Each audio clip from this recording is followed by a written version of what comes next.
મહીસાગર જિલ્લામાં પેટ્રોલ ડીઝલની ભારે અછત સર્જાઈ। જિલ્લામાં 62 જેટલા પેટ્રોલ પંપ પર નો સ્ટોકના બોર્ડ લાગ્યા। લુણાવાડા સહિત અનેક વિસ્તારમાં વાહન ચાલકોમાં દોડધામ। એડવાન્સ પેમેન્ટ છતાં ઓઇલ કંપનીઓ દ્વારા સપ્લાયમાં કાપ।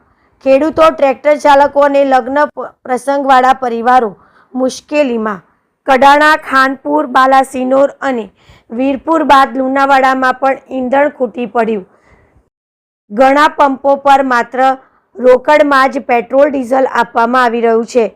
જીપે અને ઓનલાઈન પેમેન્ટ બંધ હોવાના બોર્ડ લગાવ્યા। આગામી 24 કલાકમાં સપ્લાય નહીં મળે તો પરિવહન તંત્ર ઠપ થવાની શક્યતાઓ। પેટ્રોલ ડીઝલની હાલ અછતના કારણે 3 દિવસથી તો બિલકુલ વાહન વ્યવહાર ઠપ થઈ ગયો છે। ચૂંટણી ટાઈમે જોઈએ એટલું પેટ્રોલ મળી રહે છે।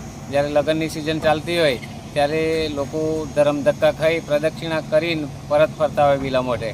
એટલે આ સરકારની ઘોર બેદરકારી અને વહીવટીતંત્રની પણ બેદરકારી હોય એવું જણાઈ રહ્યું છે। શું નામ છે તમારું? પરમાર નાથુસિંહ માનસી।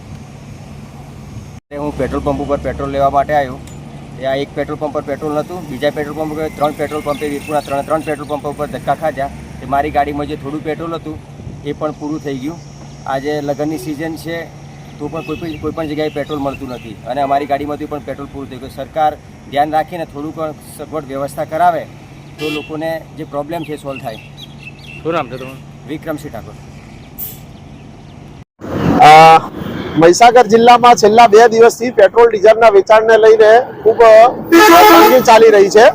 ગઈકાલે પણ હું 3 પેટ્રોલ પંપ પર ગયો તો પણ કોઈ જગ્યાએ પેટ્રોલ મળ્યું નહોતું। આજે પણ 2 પેટ્રોલ પંપ પર આવ્યો છું, કોઈ જગ્યાએ પેટ્રોલ મળતું નથી।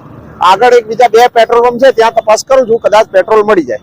પેટ્રોલ નથી એનું કારણ શું લાગે? યુદ્ધની પરિસ્થિતિના કારણે સ્ટેટ ઓફ હોર્મુઝ બંધ હોવાથી આપણું ક્રૂડ ઓઇલ આવી શકતું નથી। તો આવી પરિસ્થિતિમાં આપણે નાગરિકોએ પણ સમજી અને પેટ્રોલ ડીઝલનો ઉપયોગ ઓછો કરવો જોઈએ। પેટ્રોલને લઈને કેવી તકલીફ? પેટ્રોલને લઈને તો તકલીફ ખૂબ વધારે છે, કારણ કે કોઈ પણ પેટ્રોલ પંપ પર પેટ્રોલ મળતું નથી। શું નામ? પ્રકાશ પ્રજાપતિ, લુણાવાડા।